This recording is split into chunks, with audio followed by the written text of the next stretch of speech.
eu amanheci aqui refletindo sobre que desafio que nós vamos falar hoje. E eu hesitei em falar isso porque é um grande desafio que eu vou propor para vocês, que é o desafio de lidar com conflitos. Então, se a gente for pensar bem, todos nós temos uma vida inteira, que se você olhar em qualquer época da sua vida, eu tenho certeza que você enfrentou desafios relacionados a relacionamento, a conflitos de relacionamento. Então, nós temos relacionamentos de casal que passam por conflitos com os filhos, com amigos, com pessoas no trabalho, então com os nossos funcionários, com os nossos chefes. Então, para todo lado, você vai ver problemas de conflitos.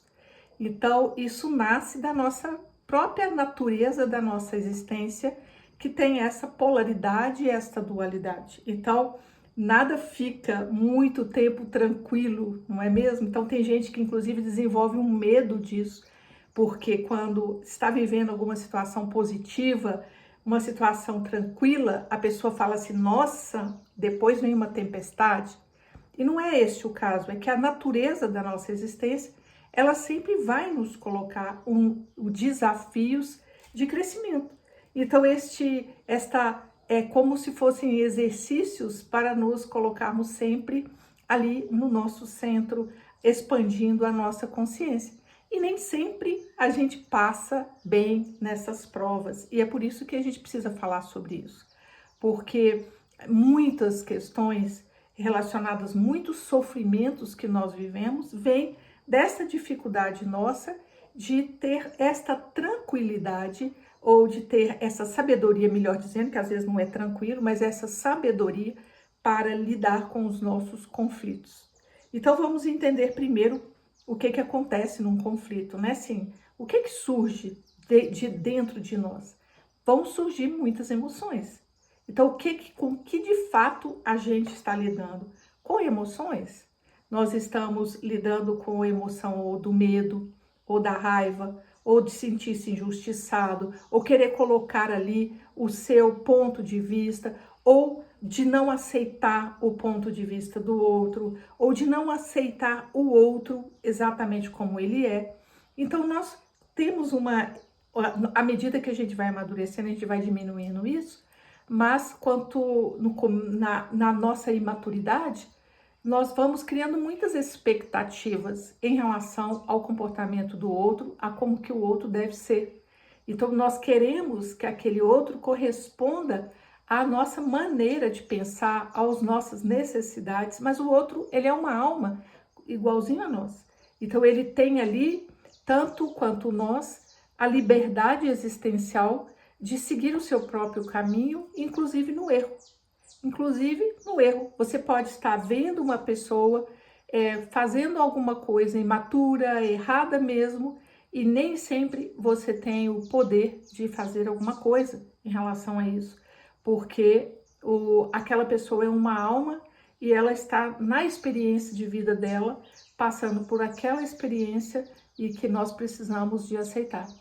Então, como lidar com os nossos conflitos, então, né? Como lidar com as situações que são conflitos, que geram muito estresse, que geram muitos desgastes para nós. Como lidar com isso? Primeiro, antes de mais nada, não tem receita fácil. Isso não é uma receita de bolo que você vai repetir ali e vai falar assim, ah, deu certo esse jeito que você falou desta receita. Não, porque existe uma complexidade em relação a tudo isso. Então, o que nós precisamos primeiro perceber são as nossas próprias emoções. As nossas próprias emoções presentes naquilo. Qual é a emoção que deflagrou dentro de mim? O que eu estou sentindo nessa situação? Eu estou sentindo como? Qual é a emoção predominante que está presente em mim? E diante da nossa emoção, esta sim nós temos mais controle. Às vezes a gente não sabe lidar com ela, mas nós temos muito mais capacidade de lidar com as nossas próprias emoções do que com as emoções dos outros ou com a situação em si, ou modificar a situação que envolve o outro, por exemplo. Então, as nossas emoções, elas são possíveis de serem trabalhadas. Então, quando a gente reconhece isso e fica você com você fazendo uma alquimia, então ali a gente pode ter um grande trabalho feito de transmutação desta história. Então, vamos dar exemplos práticos. Então, vamos imaginar que você tenha tido alguma situação de conflito com uma pessoa querida, um amigo, alguma pessoa, e você ficou com muito magoado e ressentido. Então, este ressentimento, como que nós vamos lidar com isso? Poderia ser outras emoções. Como que eu vou lidar com isso? Primeiro, eu comigo mesmo. Eu com o meu ressentimento. Como? Olhando o que é trabalhar as emoções. Não é alimentar as emoções para que elas se cresçam e virem outra coisa muito maior que antes. Então, quando, no caso, por exemplo, do ressentimento, trabalhar as emoções consigo mesmo não é ficar ali crescendo essa emoção, se justificando e aumentando o nível de raiva ou de ressentimento, se justificando e trazendo mais coisas e mais lenha para isso. Tá vendo? É isso mesmo. Lembrei também daquela vez lá atrás que também fez a mesma coisa e vai e traz. Então, qual é o jeito de trabalhar as emoções? Sempre que nós tivermos qualquer emoção forte, nós precisamos silenciar um pouco a nossa mente, parar um pouco. O grande problema é que a gente não tem este hábito. Nós não temos um hábito cultural, inclusive, de um processo mais meditativo. Então, a meditação é uma coisa longe de nós, é lá do não sei aonde, lá da Índia, não tem nada a ver comigo, eu não consigo. Então, às vezes, nós perdemos a oportunidade de trabalhar as emoções sobre um outro aspecto, que é um aspecto que milenarmente em outras culturas são trabalhados dessa maneira, mas que dentro da nossa cultura esse acesso ele não é trabalhado muito, mas nós podemos usar dentro da psicologia mesmo, usando linguagem da psicologia, não precisa ser meditação. Vou usar uma linguagem bem psicológica, que chama-se focusing. Focusing é um termo técnico dentro da psicologia, que é focalizar a nossa emoção. E o que é isso? É desse jeito que nós trabalhamos em algumas abordagens, inclusive abordagens do trauma. Então, como que se trabalha o trauma? O trauma, ou esse conflito, essa dor, essa situação que gera esse desconforto todo dentro de nós, ele fica registrado no nosso corpo. É o nosso corpo que retém a emoção de qualquer emoção que é traumático. Focusing não é foco em si, não, é uma palavra em inglês. Focusing. Entenderam aí? É que eu não vou escrever aqui, porque senão eu tô num aparato aqui, senão eu escreveria. Sing. Então, a abordagem do trauma, ela vai dizer pra gente, mostra que todas as emoções que estão ali causando problema, elas ficam retidas no nosso corpo. Então, é o corpo. Então, se você observar, nós só somos capazes de perceber uma emoção porque nós temos um corpo que registra e mostra. Então, por exemplo, se você está ansioso, onde aparece a sua ansiedade? Ela aparece aonde? No coração acelerado? Numa mente agitada? Onde aparece o medo? Observa dentro de você, estou com medo. Onde está no seu corpo? É que a gente desconecta do corpo. Então, quando a gente começa a falar das nossas emoções, a gente fala, sabemos que nós estamos sentindo, mas a gente não focaliza ou não fazemos um focusing aonde está essa emoção presa. Então, onde ela está? Então, o medo, ela está aqui no nosso abdômen, no baixo ventre, aqui que está o medo. A raiva, ela vem como uma coisa assim, uma energia de para fora, né? De quero destruir, quero matar, quero quebrar. A angústia, ela fica mais por aqui assim, no nosso coração, então apertando o nosso coração, assim, deixando ser oprimido, assim. Então existe para cada emoção uma contraparte corporal. É como se existe um corpo que serve a essa emoção, um corpo que está conectado a essa emoção que você verbalmente consegue sentir. Então, o que acontece? Este corpo emocional, que o Eckhart Tolle chama de corpo de dor, ele é o corpo que está junto com a emoção. Então, se eu estou feliz, eu tenho um corpo. Se eu estou triste, eu tenho um outro corpo, uma musculatura, digamos assim, uma forma do nosso corpo funcionar. Então, quando nós observamos, ou fazendo um foco, se a Sandra escreveu certinho, quando nós observamos isso no nosso corpo, você começa a se dar conta de que está acontecendo algo. Então, ali, este paradinha e dar-se conta do que está acontecendo, é isso que o foco se faz, porque nós nos damos conta, ou tomamos conhecimento da emoção, mas na cabeça. Ai, tô muito ansioso, tô muito ansioso, tô muito ansiosa, eu não sei o que eu faço, tô muito ansiosa, levanto, como, levanto, bebo, levanto, saio correndo, vou para cá, vou para lá. Porque você está se dando conta de que está ansioso, mas você não é capaz, naquele momento que você percebe que você está ansioso, para um pouco, onde está a ansiedade no meu corpo? Aí eu observo isso em mim.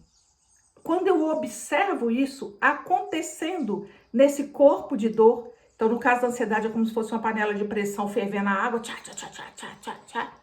Então quando você percebe essa energia assim, só o ato de perceber muda. Isto é o que dentro das filosofias espirituais, das tradições espirituais, vai falar do observador. É o olhar da consciência que transmuta. O fato de ver transmuta. Mas isso foi provado pela ciência, o efeito observador. E o que é o efeito observador? Einstein provou isso na física quântica. É interessante que aquilo que os antigos mestres e as antigas tradições, elas já sabiam intuitivamente, depois é que a ciência vem andando atrás. E cientistas como Einstein, né, gente? Não é qualquer um. E também a gente nem consegue saber como é que ele descobriu isso lá nos experimentos dele. É tão abstrato que não dá nem para saber. Não dá para repetir em casa. Dá para repetir da maneira que você sente. Aí sim você consegue perceber. Então, qual que foi o experimento de Einstein? É que a matéria e a energia, elas são intercambiáveis. Mas isto modifica conforme o observador. Então, quando o experimento ele tem um observador, muda o fenômeno. E isso Einstein provou. Isso não é esoterismo. Einstein prova isso, que o ato de ver, de dar-se conta, muda o que está sendo observado. Então, quando você se dá conta, isso explica muitas terapias que são fenomenológicas e sistêmicas. Por que a constelação funciona? Ou por que o Mahalila funciona? Por quê?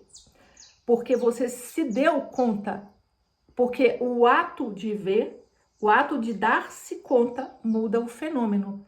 Ah, mas isso é pouco. Não, isso não é pouco. Basta ver como é que funciona.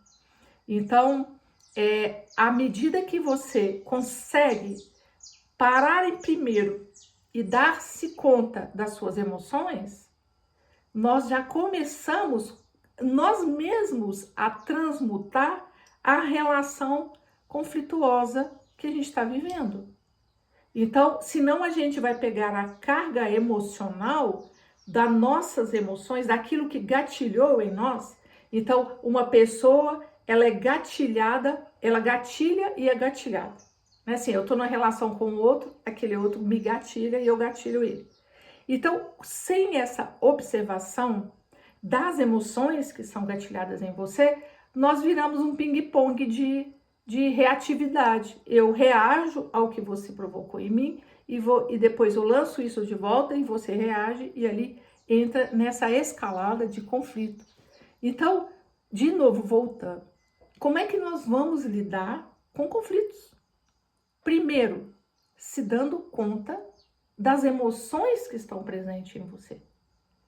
Das emoções que estão presentes em você, dando-se conta e não partindo para uma justificativa das suas emoções, mas trazer esta emoção para o seu coração. Trazer para esse lugar de silêncio, esse lugar de equanimidade. E ali neste lugar de silêncio e equanimidade, o que é verdadeiramente para ser visto aparece, sem essas camadas e camadas emocionais que dificultam a nossa interação e a nossa capacidade de resolver um conflito. Então, é estando com energia no coração que a gente consegue, a partir dali, ter uma neutralidade maior para lidar com os nossos conflitos. Enquanto nós estivermos nos justificando ou lutando pelo nosso ponto de vista, quando nós estivermos ainda lutando para mudar o outro, com a expectativa de que o outro faça isso ou aquilo, veja bem, até essa expectativa precisa ser observada dentro de você como uma emoção. Não é mental. É sempre observando, não é sempre na explicação mental, mas dando-se conta da emoção que está presente naquela situação. E por isso que eu disse que o desafio de hoje ia ser muito difícil. Ele é difícil, isso não é uma coisa simples, mas é o que tem solução para os nossos conflitos. É o que nos ajuda de verdade a transmutar as nossas questões. É dando-se conta, é trazendo a consciência para aquela situação. A consciência do quê? Aí que é a diferença, eu quero que fique muito claro, porque a gente acha que está se dando consciência, mas a gente está normalmente justificando. Por exemplo, então tá de novo uma briga. Então tô com uma briga. Aí eu vou analisar a briga. Então, analisar a briga é mental. Então, eu vou fazer o quê? Ah, tá vendo? Eu fiz aquilo, aquela outra pessoa fez aquilo, e isso e aquilo. Aí a gente começa a justificar mentalmente. Então, eu justifico, eu trago fatos. E eu quero saber se alguém que justificou e trouxe fatos ficou melhor com isso. Ou se, às vezes, até piora a situação. Então, em vez de trazer os fatos, nós vamos parar e meditar um pouco. Ou fazer um foco, usando outras palavras. Para um pouco. Se você fizer isso, você vai ver a grande diferença entre uma abordagem e outra abordagem. Eu tenho um exemplo que assim vocês vão entender. Então, eu estava até o ano passado, janeiro, tem um ano isso já. No final do outro ano, nós estamos em 2025, no 2024, no final de 2023, eu estava finalizando uma obra aqui em casa. E esse pedreiro tinha 3 anos que estava aqui e eu fiquei muito irritada com ele. Mas muito irritada, eu achei que ele não foi honesto, que ele fez umas coisas muito erradas. Eu tinha uma expectativa de que ele não agisse daquela maneira e etc. E aí teve um determinado dia que eu fiquei com muita raiva. E a minha raiva só crescia. Justamente isso que eu estou falando. Então, a minha raiva cresceu tanto que uma hora eu me dei conta de que eu estava muito emputecida, que eu estava com muita raiva. Eu parei aquela hora e falei assim, peraí, se eu continuar nessa escalada, ou eu vou me prejudicar, ou vou prejudicar ele, ou eu vou lá e vou brigar com ele, eu vou fazer qualquer coisa que não está me correspondendo. Então, uma vozinha dentro de mim falou, para. Eu parei, porque eu estava vendo que eu estava nessa escalada. Eu ouvi essa vozinha, parei e subi para o meu quarto de meditação. Um lugar que eu tenho aqui de meditar. Subi lá, sentei e fiquei parada, observando a raiva. Não é fazendo crescer e trazendo mais elementos para eu ficar com mais raiva. Não, foi observando a minha emoção da raiva. De repente, sumiu a raiva. Sumiu a raiva. E aquilo foi uma grande experiência para mim, de confirmação disto que eu estou falando para vocês. Sumiu a raiva. Ela desapareceu.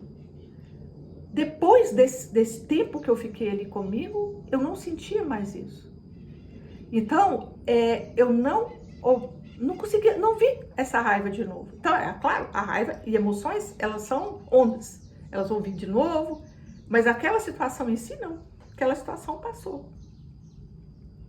Então, toda vez que a gente é capaz de ir para o ponto neutro, o ponto zero, este ponto ali de neutralidade, nós vamos conseguir lidar melhor com a situação. E ali ter mais clareza do que fazer, ou para onde ir. É que o difícil é chegar nesse lugar, nesse ponto zero. Esse ponto zero é falado por vários autores, falam de ponto zero.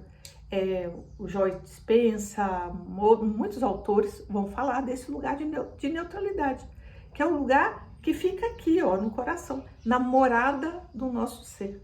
Aonde que o nosso ser ancora a sua presença e a consciência, o nosso ser divino.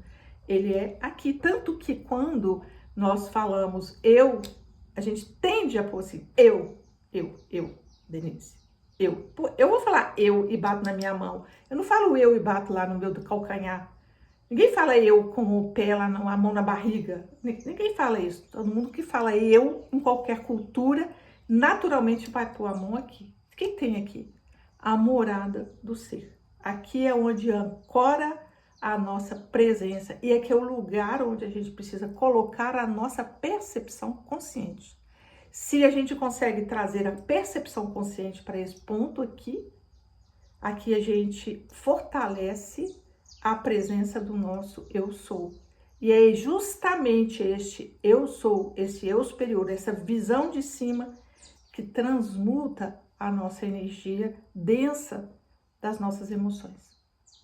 Então, isso para mim é uma coisa extremamente importante. Ele é um desafio que não é um desafio de uma semana, ele é um desafio para a vida.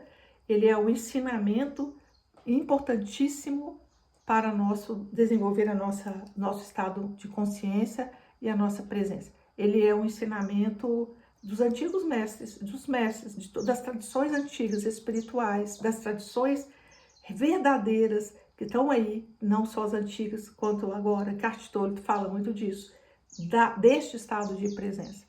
Mas o estado de presença é esse, é trazer a sua percepção para o coração. Não importa que emoção você esteja vivendo.